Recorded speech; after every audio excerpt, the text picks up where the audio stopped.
Hello friends, नमस्कार। आज के क्लास में अपन सीखने वाले हैं डिटेल में आपका cell the unit of life chapter.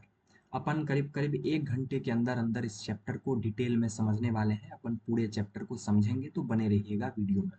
चलिए स्टार्ट करते हैं भाई। देखो, ध्यान से समझना यार, एनसीईआरटी बड़ा इंपॉर्टेंट होता है। सबसे पहले होता है व्हाट इज सेल। अपन ये समझेंगे कि सेल क्या होता है, फिर देखेंगे अपन सेल थियोरी के बारे में, फिर देखेंगे सेल के ओवरव्यू के बारे में, फिर देखेंगे अपन प्रोकैरियोटिक सेल के बारे में, फिर देखेंगे अपन यूकैरियोटिक सेल के बारे में। ध्यान से समझना। कह रहा है व्हेन वी लुक अराउंड, जब हम अपने आसपास देखते हैं, व्हेन वी लुक अराउंड, ध्यान सुनना क्या लिखा गया है, मैं एक एक करके बता रहा हूँ, आप सुनते जाना। लिखा है कि when we look around you see both living and non living thing. जब अपने आसपास हम देखते हैं तो हमको लिविंग थिंग भी देखने को मिलता है, नॉन लिविंग थिंग भी। You must have wondered and asked yourself, आप अपने आप से, आपको आश्चर्यचकित हो जाते होगे और अपने आप से पूछते होगे। आप जब देखते होगे तो ये चीज, तो आप आश्चर्यचकित हो जाते होगे और अपने आप से पूछते होगे कि what it makes an organism living, कि कौन सा ऐसा चीज है जो ऑर्गेनिज्म को लिविंग रखता है, और what is it that an inanimate thing does not which have a living thing has, और वो कौन सा ऐसा चीज है जो नॉन लिविंग थिंग के पास नहीं होता। इन एनिमेट का मतलब नोट करो, इन एनिमेट का मतलब होता है नॉन लिविंग थिंग। इन एनिमेट का क्या मतलब होता है बताओ यार। ये इन एनिमेट का मतलब होता है नॉन लिविंग थिंग, कि कौन सा ऐसा चीज है जो नॉन लिविंग थिंग के पास होता है लेकिन लिविंग थिंग के पास होता है, जो नॉन लिविंग थिंग के पास नहीं होता। माने कौन सा ऐसा चीज है जो लिविंग थिंग के पास होता, नॉन लिविंग थिंग के पास नहीं होता।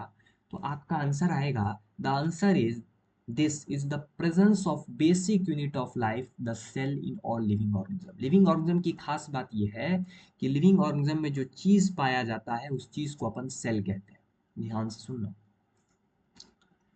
All organism are composed of cell, इस धरती पर जितने ऑर्गेनिज्म है सेल के बने हैं। Some are composed of a single cell, कोई सिंगल सेल का बना है जिसको यूनिसेलुलर ऑर्गेनिज्म कहते हैं। While others like us are composed of many cells, जैसे हम लोग हैं कई सेल से बने हैं तो हमको मल्टीसेलुलर ऑर्गेनिज्म कहा जाता है। यूनिसेलुलर ऑर्गेनिज्म में जैसे आपका एमीबा हो गया, डायटम, ये सब यूनिसेलुलर हो गया। और मल्टीसेलुलर में जैसे हम लोग हो गए मल्टीसेलुलर हो गए, है ना। अब समझो व्हाट इज सेल, सेल क्या होता है। ध्यान से सुनना। Unicellular organism are capable of, unicellular organism जो होता है, सबसे पहली बात तो यह है कि वो इंडिपेंडेंट एग्जिस्टेंस के लिए कैपेबल होता है, मतलब वो खुद अकेला रह सकता है। उसके पास सिंगल सेल है तो सिंगल सेल ही जो है वो अकेला एग्जिस्ट कर सकता है, उसको और किसी चीज की जरूरत नहीं। उसके बाद दे रखा है, ध्यान सुनना, दूसरी बात, performing all the essential function of life, वहां सिंगल सेल ही जीवन के सारे एसेंशियल लाइफ को क्या कर रहा होगा, वहां सिंगल सेल जो होगा वही लाइफ के सारे एसेंशियल फंक्शंस को परफॉर्म कर रहा होगा। Anything less than a complete cell, sorry एक सेकेंड इसको थोड़ा, अब कह रहा है कि anything less than a complete cell, कोई भी चीज अगर एक सेल से कम है तो does not ensure independent living. कोई भी सेल एक सेल से अगर कम है तो अकेला एग्जिस्ट नहीं कर सकता। जैसे वायरस का एग्जांपल यहाँ है कि वायरस जो है एक सेल से भी छोटा है और वो अकेला एग्जिस्ट नहीं कर सकता। Hence cell is the fundamental structural and functional unit of life of all organism. इसीलिए सेल को फंडामेंटल स्ट्रक्चरल, इसीलिए सेल को स्ट्रक्चरल और फंक्शनल यूनिट ऑफ लाइफ कहा गया। मतलब स्ट्रक्चरल मतलब हमारे बॉडी का पूरा स्ट्रक्चर का निर्माण सेल ही करता है।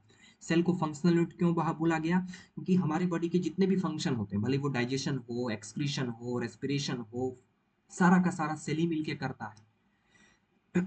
इसीलिए सेल को फंक्शनल यूनिट कहा गया। अब समझना, सेल के डिस्कवरी से रिलेटेड पॉइंट आ रहा है, सेल के डिस्कवरी से रिलेटेड पॉइंट आ रहा है, ध्यान से समझना।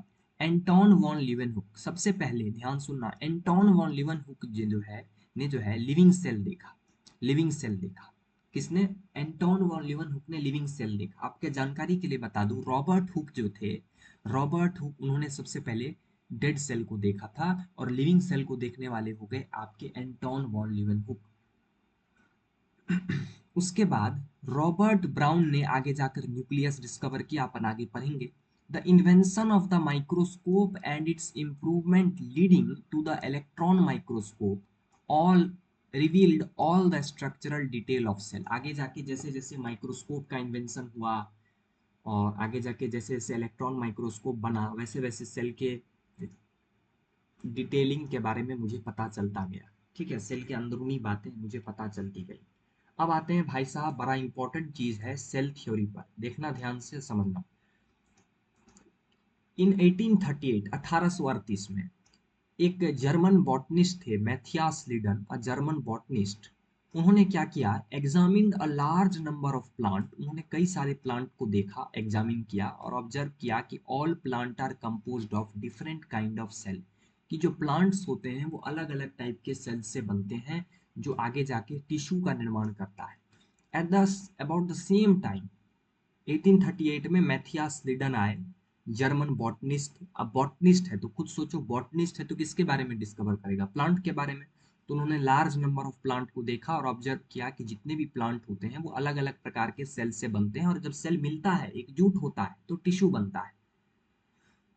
At about the same time, उसी समय आए थियोडोर, उसी समय आए, ध्यान से देखना, उसी समय आए आपके थियोडोर स्वान 1839 में, एक साल बाद। 1838 में मैथियास लिडन, ध्यान रखना इंपॉर्टेंट है डेट यहाँ, 1838 में मैथियास लिडन, और जस्ट एक साल बाद 1839 में आपका स्वान आए, थियोडोर स्वान।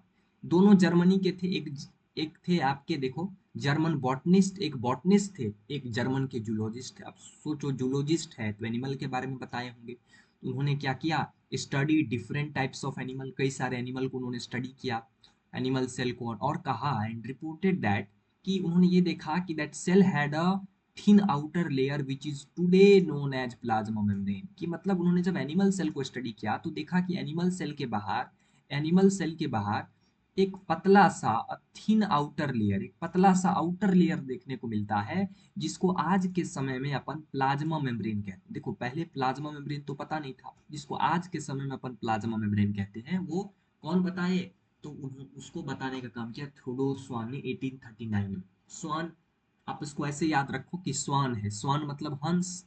हंस क्या है, एक जानवर की कैटेगरी में आता है ना, एनिमल की कैटेगरी में आता है, तो इसीलिए उन्होंने एनिमल सेल पे स्टडी किया। ऐसे आप ध्यान रख सकते हो, मैंने ऐसे ध्यान रखा है।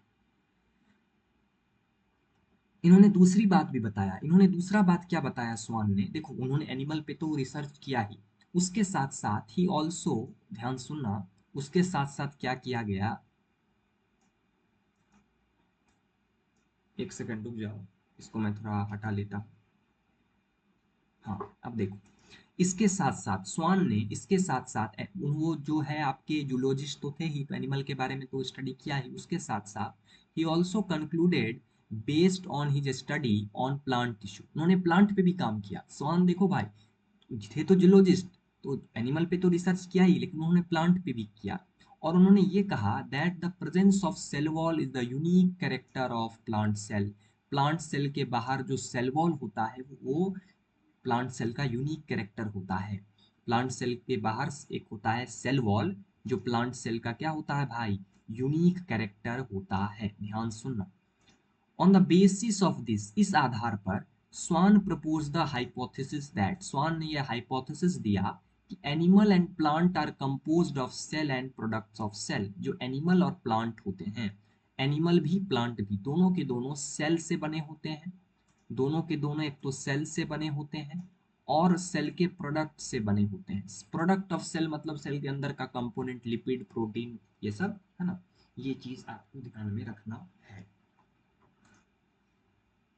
अब आगे जाके सिल्डिन और श्वान ने, किन्होंने, सिल्डिन और श्वान ने, समझते जाना आगे जाके क्या, समझते जाना आप ध्यान से। शिल्डिन एंड श्वान, इसको थोड़ा मैं इरेज कर दूं, एक सेकंड रुकिएगा। चलिए, अब देखो ध्यान से भाई साहब, शिल्डिन एंड श्वान टुगेदर फॉर्मुलेटेड अ सेल थ्योरी। आगे जाके सेल थ्योरी दिया गया। अब इंपॉर्टेंट क्वेश्चन है कि सेल थ्योरी किन्होंने दिया, शिल्डिन ने दिया और श्वान ने दिया, दोनों ने मिलकर सेल थ्योरी दिया, एनसीईआरटी का यह कहना है। तो उन्होंने सेल थ्योरी दिया। दिस हाउएवर, ध्यान सुनना आगे, this however, this theory however did not explain as how new cells form. ये जो सेल थ्योरी था, ये नहीं बता पा रहा था कि नए सेल्स कैसे बनते हैं। भाई कोई नई नया सेल है, कोई मान लो नया सेल है, तो ये सेल थ्योरी ये एक्सप्लेन ही नहीं कर पा रहा था। मान लो कोई नया सेल है, देखो ध्यान से देखना, मान लो कोई नया सेल है, जैसे देखो कोई नया सेल है, ये नया सेल जो है ये कहाँ से आया नया सेल, ये मान लो कोई सेल है, ये मान लो कोई सेल है, ये मान लो कोई सेल है ना, ये मान लो कोई सेल है। अब ये जो सेल है ये कहाँ से आया ये पता ही नहीं था। तो इसको क्या किया ना, ध्यान से सुनना, एक साइंटिस्ट थे रुडोल्फ वर्चाउ, यहाँ डेट इंपॉर्टेंट है, डेट प्लीज ध्यान रखिएगा, डेट प्लीज ध्यान रखिएगा, मैं आपको डेट बता रहा हूँ, डेट ध्यान रखिएगा। रुडोल्फ वर्चाउ ने 1855 में जो है उन्होंने उन्होंने एक्सप्लेन किया, first explain that cell divided and new cells are formed from pre existing cell, कि ये जो एक सेल है ना, ये एक सेल जो है ना ये करता क्या है भाई साहब, ध्यान से देखना, ये जो एक सेल है ये एक सेल क्या करता है, डिवाइड करता है। तो जब एक सेल डिवाइड करता है ना, तो इसी से क्या होता है, जब एक सेल डिवाइड करेगा ना, देखो दिखा रहा हूँ तुमको क्या होता है, जब एक सेल डिवाइड करता है तो इसी से दो सेल बनता है, ये एक सेल बना, ये देखो दूसरा सेल बना। तो जब ये सेल डिवाइड किया तो इसी से आगे जाके दो सेल बना, ये दो सेल बना, एक सेल ये एक सेल ये, देखो एक सेल, एक सेल ये और एक सेल ये, ठीक है, समझ रहे हो। चलिए आगे देखते हैं अपन, अब समझते जाना, मैं आपको बताते जा रहा हूँ, देखो। और रुडोल्फ वर्चाउ ने क्या कहा, रुडोल्फ वर्चाउ ने जो है एक टर्म दिया कि जो नए सेल्स होते हैं ना, ये एक ही सेल से डिवीजन के बाद दो सेल्स बनते हैं, मतलब नए सेल्स जो बनते हैं पुराने वाले सेल से बनते हैं, जो नए सेल्स अब आते हैं वो पुराने वाले सेल से ही आते हैं, from pre existing cell. He first explain that the cells divided and new cells are formed from pre existing cell, ये नए सेल बने, ये नए सेल किससे बनते हैं, पुराने सेल से ही बनते हैं, कैसे, सेल डिवीजन के जरिए, कैसे, सेल डिवीजन के जरिए, ठीक है। वो जरिया क्या होता है, सेल डिवीजन, जब ये एक सेल जो है, जब ये एक सेल जो है, जब ये मान लो, जब ये मान लो एक सेल है, तो क्या होगा ना कि जब जब ये एक सेल डिवाइड करेगा तो इससे एक सेल ये बनेगा, एक सेल ये बनेगा, समझ रहे हो कि नहीं समझ रहे हो, हाँ। और उन्होंने एक टर्म दिया, ये टर्म बड़ा इंपॉर्टेंट है, प्लीज इस टर्म को ध्यान रखिएगा। टर्म दिया गया, ध्यान सुनना, ओमनी सेलुला ई सेलुला, टर्म दिया गया रुडोल्फ वर्चाउ के द्वारा 1855 में, ओमनी सेलुला ई सेलुला, ध्यान से देखो। He modified the hypothesis of Schleiden and Schwann, उन्होंने सिल्डिन और स्वान के हाइपोथेसिस को मॉडिफाई कर दिया, सिल्डिन और स्वान के, ये जो पहले जो सिल्डिन और स्वान अपन ने देखा था उनके हाइपोथेसिस को मॉडिफाई किया, और अंत में आपका फाइनल शेप मिला सेल थ्योरी को। Schleiden and Schwann to give the cell theory, to give the cell theory a final shape, अंत में जाके सेल थ्योरी को एक फाइनल शेप मिला। आज के समय पर सेल थ्योरी में दो चीजें आई, फाइनल शेप दिया गया सेल थ्योरी को। पहला तो सेल थ्योरी का चीज ये है कि आपका all living organism are composed of cell and product of cell, जितने भी लिविंग ऑर्गेनिज्म, आपको दो चीजें याद रखनी है, सबसे पहली बात, all living organisms are composed of cell and products of cell, जितने भी लिविंग ऑर्गेनिजम्स होते हैं, जितने भी लिविंग ऑर्गेनिजम्स होते हैं वो सेल और सेल के प्रोडक्ट से मिलके बने होते हैं, ठीक है, यहाँ ऑल लिविंग ऑर्गेनिज्म की बात की गई। और दूसरा बात देखो ध्यान से, दूसरा बात ये आया कि आपका all cells are arise from pre existing cell, ठीक है।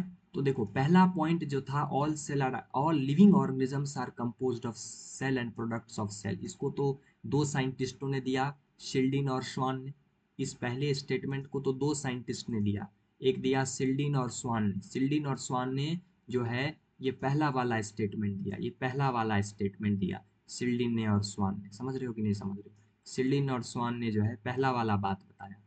और ये दूसरा बात जो था, दूसरा जो पॉइंट था कि all cells are arise from pre existing cell, ये बात किसने बताया, ये बात बताया रुडोल्फ वर्चाउ ने, किसने, रुडोल्फ वर्चाउ ने, समझ रहे हो ना भाई साहब। अब देखते हैं ओवरव्यू ऑफ सेल, सेल का ओवरव्यू देखते हैं, बेसिक बेसिक बात है इसमें, अपन देखते जाते हैं, ध्यान से सुनना।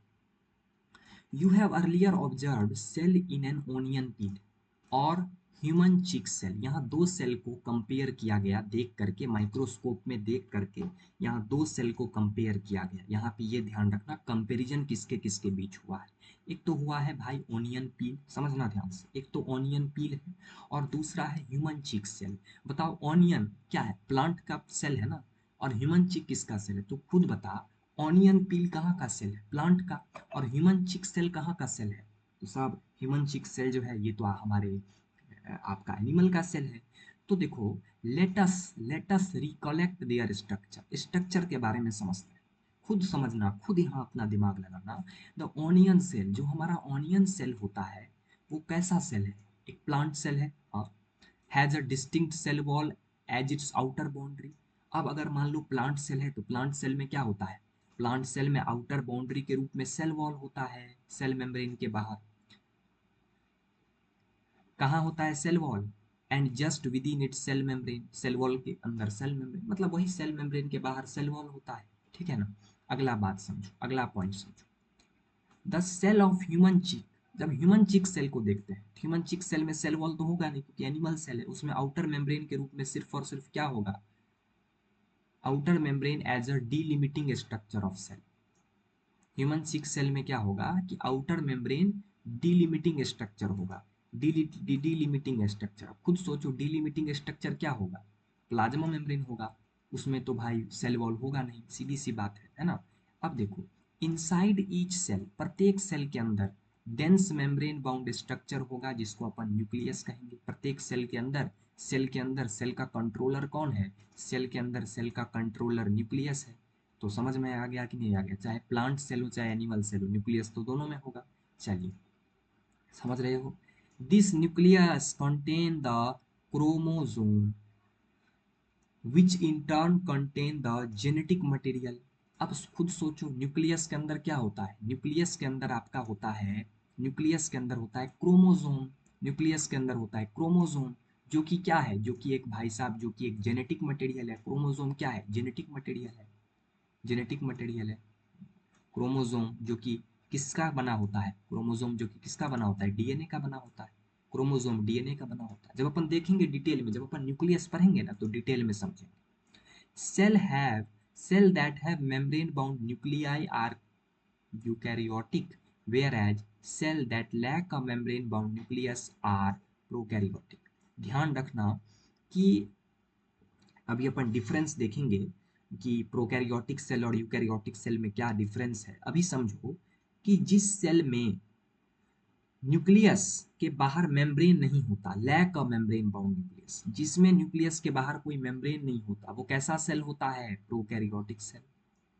क्लियर है, क्लियर है। और जिस सेल के न्यूक्लियस के बाहर मेम्ब्रेन होता है वो कैसा सेल होता है, वो यूकैरियोटिक सेल होता है। तो न्यूक्लियस मेम्ब्रेन बाउंड होगा तो आपका यूकैरियोटिक सेल होगा, न्यूक्लियस के बाहर कोई मेम्ब्रेन नहीं होगा, lack a membrane bound nucleus, तो वो प्रोकैरियोटिक सेल होगा। समझ रहे हो कि नहीं समझ रहे हो, हाँ सर, समझ तो रहे हैं। आगे देखो, in both prokaryotic and eukaryotic cell a semi fluid matrix called cytoplasm. अब देखो, चाहे सेल कोई भी हो, चाहे सेल कोई भी हो, उसके अंदर सेमी फ्लूइड मैट्रिक्स तो होगा। समझ रहे हो कि नहीं समझ रहे हो, चाहे सेल कोई भी हो, चाहे सेल कोई भी हो, उसके अंदर मैट्रिक्स तो होगा ना, उसके अंदर एक मैट्रिक्स तो होगा। तो चाहे सेल कोई भी हो, उसके अंदर होता है सेमी फ्लूइड मैट्रिक्स। उस सेमी फ्लूइड मैट्रिक्स को क्या कहते हैं, उस सेमी फ्लूइड मैट्रिक्स को अपन साइटोप्लाज्म कहते हैं। Cytoplasm occupies the volume of cell, cytoplasm पूरे सेल में अंदर में फैला हुआ होता है। The cytoplasm is the main arena of cellular activity in both plant and animal cell. दोनों सेल में, भले ही वो प्लांट सेल हो भले ही वो एनिमल सेल हो, दोनों सेल में जो मेन एरेना है, सारे के सारे सेलुलर एक्टिविटी का जो मेन एरेना है, जहाँ पर सारे के सारे सेलुलर एक्टिविटीज चलती है, सेल की सारी एक्टिविटीज, रिएक्शंस जो भी चलती हैं, वो आपका कहाँ चलता है, साइटोप्लाज्म में चलता है। कहाँ चलता है, वो साइटोप्लाज्म में चलता है। वो कहाँ चलता है, वो आपका चलता है इसी साइटोप्लाज्म में। समझ रहे हो। Various various chemical reaction according, बहुत सारे रिएक्शन होते हैं, बहुत सारे मेटाबॉलिक रिएक्शंस होते हैं जो सेल के अंदर होना जरूरी है, क्योंकि उसी से सेल क्या रहेगा, लिविंग स्टेट में रहेगा भाई, उसी से सेल जिंदा रहेगा, उसी से सेल क्या रहेगा, लिविंग स्टेट में रहेगा, उसी से सेल क्या रहेगा, जिंदा रहेगा। अब ध्यान से सुनना, बिसाइड द न्यूक्लियस, भाई अब न्यूक्लियस के अलावा क्या क्या होता है, तो the eukaryotic cell have other membrane bound distinct structure. Nucleus के अलावा यूकैरियोटिक सेल में बहुत सारे अलग अलग स्ट्रक्चर होते हैं जिनको ऑर्गेनील्स कहते हैं, सेल ऑर्गेनील्स कहते हैं। जैसे क्या क्या होगा साहब, तो ध्यान से देखना क्या क्या होगा। लाइक एंडोप्लाज्मिक रेटिकुलम, ईआर होगा कहाँ, यूकैरियोटिक सेल की प्रोकैरियोटिक, सॉरी यूकैरियोटिक में। प्रोकैरियोटिक मतलब तो प्रिमिटिव है, वो पुराना है, उसमें काहे को इतना चीज होगा।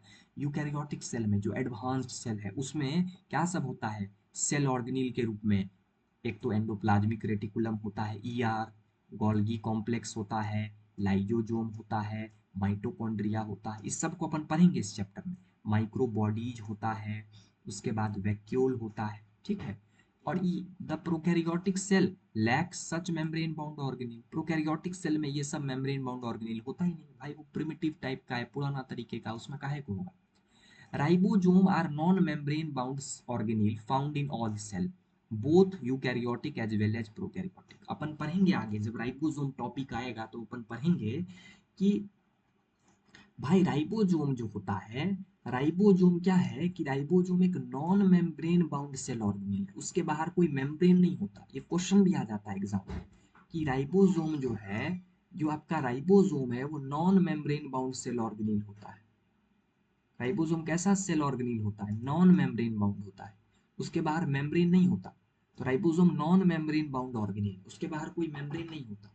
राइबोसोम कहाँ देखने को मिलता है, राइबोसोम यूकैरियोटिक सेल में भी होगा, प्रोकैरियोटिक सेल में भी होगा, लेकिन उसके बाहर कोई मेम्ब्रेन नहीं होगा। अपन पढ़ेंगे जब राइबोसोम टॉपिक आएगा तो। यहाँ तो सब मिक्स करके लिख देता है, एनसीईआरटी की यही तो है कि सब मिक्स करके लिख देता है, लेकिन जब राइबोसोम आएगा तो हम डिटेल में आपको पढ़ाएंगे कि प्रोकैरियोटिक सेल में कौन सा राइबोसोम होता है, यूकैरियोटिक सेल में कौन सा राइबोसोम होता है, ये अपन पढ़ेंगे।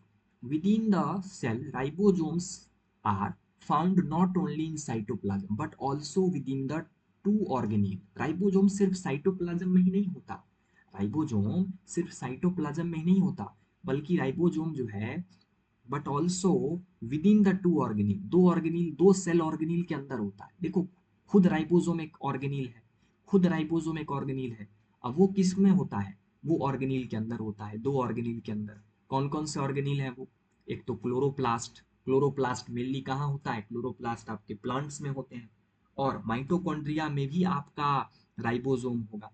और and on rough endoplasmic reticulum, rough endoplasmic reticulum पर भी जो है राइबोसोम होगा, क्योंकि रफ नाम इसीलिए है क्योंकि उस पे जो है राइबोसोम होता है।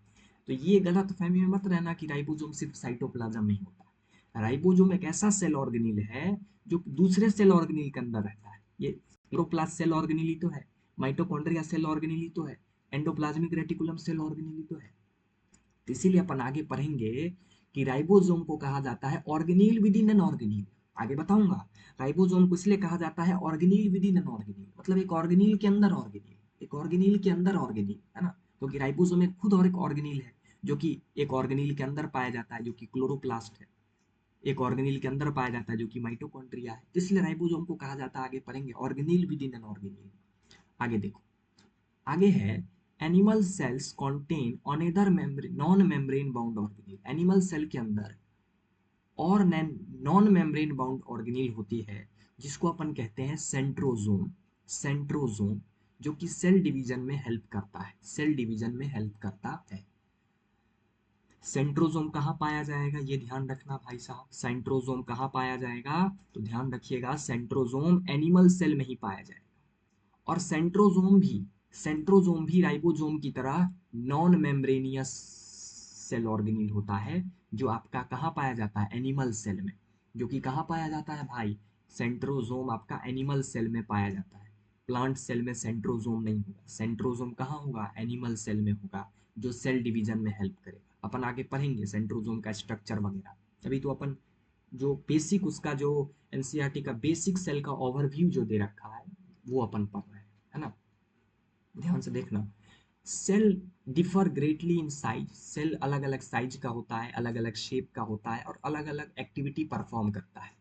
जैसे कि अपन बात करें किसका, जैसे कि अपन बात करें माइकोप्लाज्मा का। ध्यान से देखना, जैसे अपन बात करें माइकोप्लाज्मा का, सबसे छोटा सेल है भाई माइकोप्लाज्मा। शेप की अगर मैं बात करूं तो शेप यहाँ इंपॉर्टेंट है, ध्यान रख लो। अगर मैं माइकोप्लाज्मा के शेप की अगर मैं बात करूं, ध्यान दे रखना, माइकोप्लाज्मा एक तो सबसे छोटा सेल है, साइज होता है सिर्फ और सिर्फ 0.3 माइक्रोमीटर लंबाई का होता है। ठीक है, माइकोप्लाज्मा बड़ा ही छोटा होता है, बड़ा ही छोटा सेल होता है, 0.3 माइक्रोमीटर का होता है। वाइल बैक्टीरिया, ध्यान सुनना, while bacteria while bacteria could be 3 to 5 micrometer, bacteria जो है 3 से 5 माइक्रोमीटर का होता है। उसके बाद दे रखा है the largest isolated single cell, सबसे बड़ा जो आइसोलेट किया गया सिंगल सेल है वो है आपका ऑस्ट्रिच का एग। ये भी ध्यान रखना, सबसे बड़ा सेल कौन सा है? ऑस्ट्रिच का एग, शुतुरमुर्ग का अंडा। किसका अंडा? शुतुरमुर्ग का अंडा, है ना, शुतुरमुर्ग का अंडा। एमोंग मल्टी सेलर, एक सेकेंड सॉरी, थोड़ा जो है क्या हो गया कि थोड़ा सा देखिएगा, है ना। एमोंग मल्टी सेलर ऑर्गेनिज्म, अब मल्टी सेलर ऑर्गेनिज्म में एक होता है सेल जिसको अपन आरबीसी कहते हैं, human red blood cell. Human red blood cell are about 7 micrometer diameter में, क्योंकि रेड ब्लड सेल गोल होता है तो उसका अपन डायमीटर ही मापते हैं। उसके बाद ध्यान देना, nerve cell are some of the longest cell. Nerve cell को क्या कहा गया है? नर्व सेल को लॉन्गेस्ट सेल कहा गया है। नर्व सेल को लॉन्गेस्ट सेल कहा गया है। थोड़ा मैं चार्ज में लगा देता हूँ इसको, क्योंकि देखिए इसका चार्ज जो है 11% ही, कभी भी स्विच ऑफ हो जाएगा। मैं थोड़ा चार्ज में लगाता हूँ इसको, एक सेकेंड प्लीज वेट।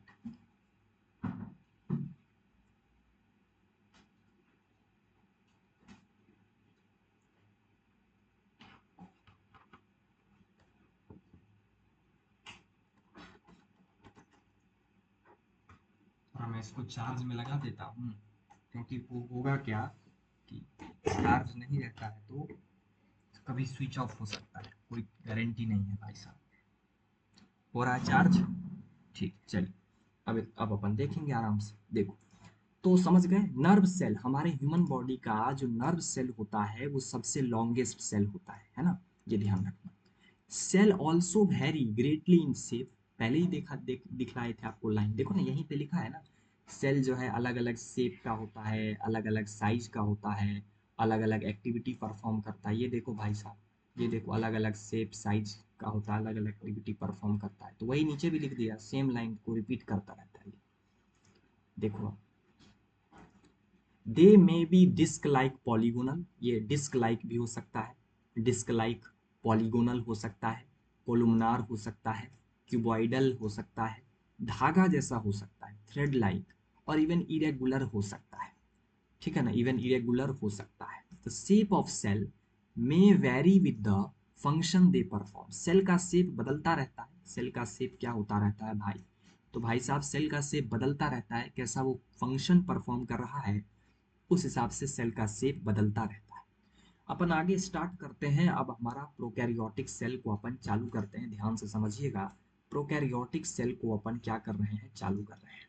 ठीक है, प्रोकैरियोटिक सेल जो है आपका, ये एक पेज प्रोकैरियोटिक सेल के बारे में अपन क्या क्या टॉपिक देखेंगे पहले वो देखो। एक तो अपन प्रोकैरियोटिक सेल के बारे में समझेंगे, उसमें जो कंटेंट आएगा उसमें सबसे पहले समझा जाएगा cell envelope and its modification. उसके बाद अपना क्या समझा जाएगा? प्रोकैरियोटिक सेल के अंदर के बारे में समझा जाएगा, कि प्रोकैरियोटिक सेल में राइबोसोम्स और इंक्लूजन बॉडीज के बारे में समझा जाएगा। फिर अपन आएंगे यूकैरियोटिक सेल पर। तो आइए प्रोकैरियोटिक सेल के बारे में पढ़ते हैं, पढ़ना चालू करते हैं और कहानी को समझते हैं। Most prokaryotic cell particularly the bacterial cell, हमारे धरती पर बहुत सारे प्रोकैरियोटिक सेल हैं, लेकिन मेनली अपन किसको लेकर के चलेंगे इस चैप्टर में? Bacterial cell. आपके दिमाग में कोई अगर प्रोकैरियोटिक सेल बोले तो क्या अटैक करना चाहिए कि भाई साहब बैक्टीरिया, प्रोकैरियोटिक सेल बोला मतलब बैक्टीरिया।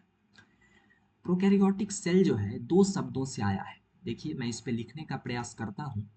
अभी तो मेरे पास राइटिंग टैब नहीं है, लेकिन 2-3 दिन के बाद से, 1-2 दिन में अपन जो है उस पे लिखेंगे तो आपको अच्छे से उस पे समझ में आएगा। ध्यान से भी देख लो, इस पे मैं माउस से लिखने का प्रयास करता हूँ। देखो, प्रोकैरियोटिक सेल जो है भाई, ये दो शब्दों से बना होता है। एक तो होता है भाई साहब प्रो, एक होता है भाई साहब प्रो, एक होता है भाई साहब प्रो, और दूसरा होता है भाई साहब कैरियन, कैरियन, KARYON, कैरियन। ठीक है। तो प्रोकैरियोटिक सेल जो है दो शब्दों से बना है, एक तो है आपका प्रो और दूसरा है आपका, एक है प्रो दूसरा है कैरियन, इसी से मिलके बना है प्रोकैरियोटिक सेल। जहां पर प्रो जो है, जहां पर ये जो प्रो है, इस प्रो का मतलब होता है प्रिमिटिव, प्रो मतलब प्रिमिटिव, पुराना, पुराने टाइप का। कैरियन का मतलब होता है न्यूक्लियस, प्रो मतलब प्रिमिटिव और कैरियन मतलब न्यूक्लियस, जिसका न्यूक्लियस प्रिमिटिव हो। इसको ऐसे समझना कि आगे अपन देखेंगे कि प्रोकैरियोटिक सेल का जो न्यूक्लियस होता है ना, उसमें न्यूक्लियर मेम्ब्रेन नहीं होता। उसका न्यूक्लियस का जो जेनेटिक मटेरियल है वो साइटोप्लाज्म में ही रहता है, उसमें कोई न्यूक्लियर मेम्ब्रेन नहीं होता है, कि नहीं, उसमें कोई न्यूक्लियर मेम्ब्रेन नहीं होता है ना। एक काम करते हैं,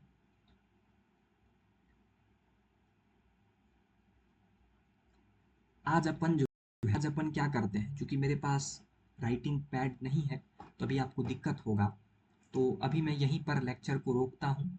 यहाँ तक तो मेरे को लिखने का काम नहीं पड़ा, लेकिन अब जो है लिखने का मेरे को काम पड़ेगा, क्योंकि लिख लिख के समझाने का चीज़ है, यहाँ पर डायग्राम बना के समझाना पड़ेगा। तो मैं लेक्चर को यहीं पे ख़त्म करता हूँ। आप यहाँ तक जो मैंने समझाया है उसको सीखना समझना, फिर मिलेंगे अपन अगले लेक्चर में। थैंक यू सो मच, धन्यवाद, बहुत बहुत धन्यवाद। आप कमेंट में ज़रूर बताइएगा कि लेक्चर कैसा लगा। थैंक यू सो मच, फिर मिलेंगे नेक्स्ट क्लास में अपन अगले दिन, और अपन आगे बढ़ाएंगे। एक दो दिन में मिल रहा हूँ फिर, तब अपन स्टार्ट करेंगे प्रोकैरियोटिक सेल के बारे में। तैयार रहना भाई साहब, एक एक करके डिटेल में डायग्राम बना बना के समझाऊंगा। अभी तो मेरे पास खैर लिखने का टैब नहीं है, पैड। जब आ रहा है एक दिन में आ जाएगा, दो दिन में, मंगलवार तक, मंगलवार को आ जाएगा, तो फिर मंगलवार से अपन जो है प्रोकैरियोटिक सेल स्टार्ट करेंगे। तो थैंक यू सो मच, बहुत बहुत धन्यवाद।